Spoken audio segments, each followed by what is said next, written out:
So the trees, as we know with regular trees or carbon trees, we know that a stump can regenerate an entire tree. And if we're looking at trees that are the size of what we call mountains, who knows how deep the roots really are?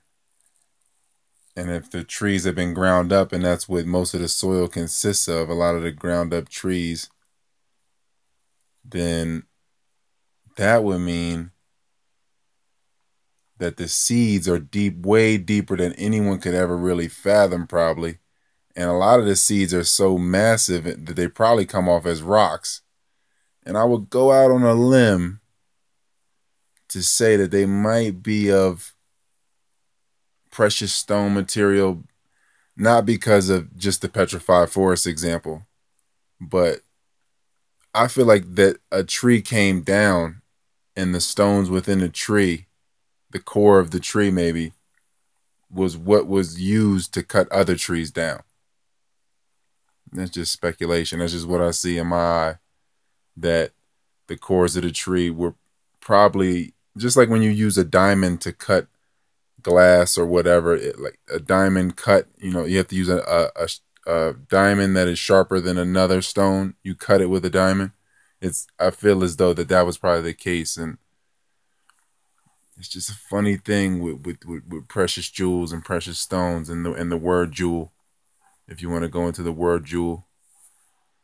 But let me digress into these seeds.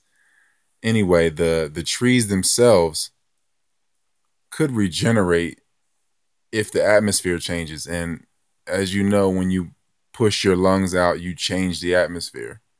So as you change your internal atmosphere and cleanse, if we got to a state where people were more themselves, then we would have more people breathing properly and changing the atmosphere, everybody creating heavenly habitats for themselves, to where there's no distance from one heavenly habitat to the other, and there's total trust because it's a perfect mirror. It's not a dirty mirror at that point. If everybody's creating heavenly habitats, then you live by the law or the Tao, whatever, what have you, and instead of other things, instead of living on morality and those things.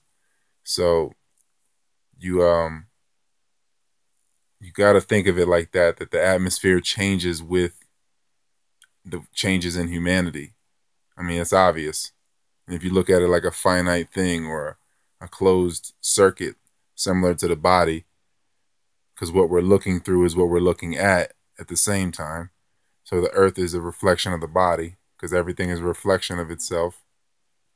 Everybody is a reflection and every voice is an echo. So if we're looking at that, then we can look at it like a cell or a hex that we're in. Because if you look at cells, they're hexagonal, of course, in this realm. So just to go out on a limb here, as far as that goes, as far as what I'm seeing.